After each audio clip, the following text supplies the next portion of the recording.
Hi, this is Michael Bovey with DebtConsolidationCare.com, and with me today is Jerry Detweiler from Credit.com and Steve Rode from GetOutOfDebt.org. Let's talk about foreclosure and what your options are. What should you do when facing foreclosure? Well, Steve, first things first is you have to be honest with yourself about what you're doing in the home and whether or not you can keep it, should keep it, afford to keep it, and what you're going to do next if you're unable to keep your home.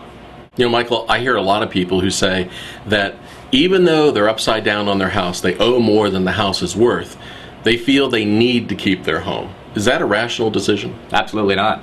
It depends. I mean, people are emotional, and there are reasons why you keep a home, stay in a home. There's schools, there's community. So depending on the level of, how much you've lost in equity and how underwater you are, maybe you can project that you'll come back and you're only underwater 15-20%, then maybe it does make sense to let the kids finish school and can you rent something comparable? What do those expenses look like, as opposed to losing the school district and the community and the friends? So there's intelligent reasons to keep a home even though it's a loser or a losing asset for yourself, but those decisions should be made secondary to your financial future and what your finances can support. Jerry, what's this thing I hear about called strategic default?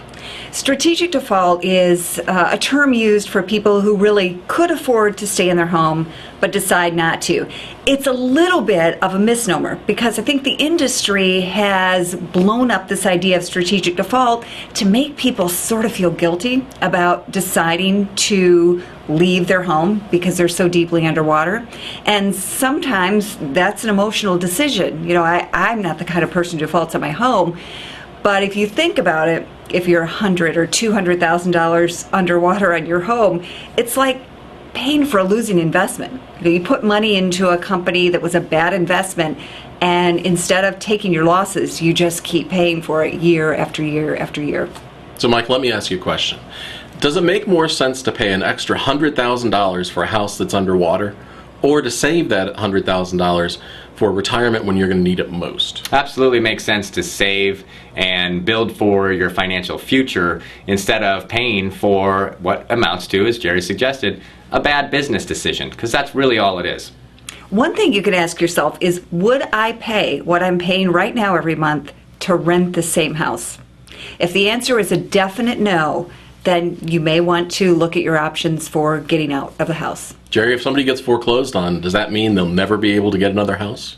It doesn't mean that you won't be able to get a house again. In fact, while foreclosure does stay on your credit reports for 7 years, with anything negative on your credit, you can start rebuilding your credit as soon as you put it behind you. With a foreclosure, you may be able to actually buy another house in as little as 2 to 4 years if you're proactive about rebuilding your credit. Guys, one of the things I always say is that if you're facing foreclosure and you want to know how to deal with it, I always recommend that you talk to a local bankruptcy attorney to develop a strategic plan to dealing with your debt. The foreclosure might be part of that process, and let's eliminate all of that debt together at one time and give you the fresh start you need.